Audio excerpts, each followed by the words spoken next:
Hey fashion lovers, welcome to the Fashion Try-On. If you want to support our channel, please be sure to like and subscribe.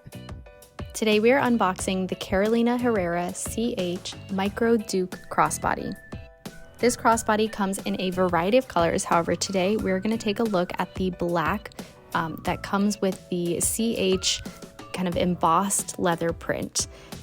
Okay, so as you can see, this crossbody comes with a dual CH charm.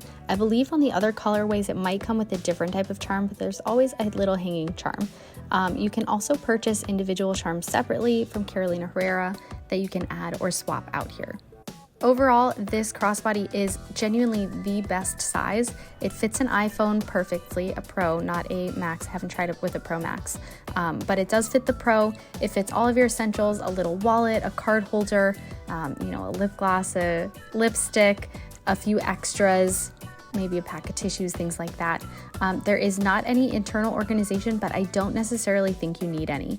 Now it does have a removable crossbody strap, so you can make this just a little hand clutch as well, which I think is a really cute option, especially if you're, going for a little bit more dainty of a look. You don't want to use it as the crossbody, but you do have the option. It does come with a beautiful red dust bag, which is the signature Carolina Herrera color, and overall it's just one of their best, most versatile staple mini bags. Thanks so much for watching, and be sure to subscribe.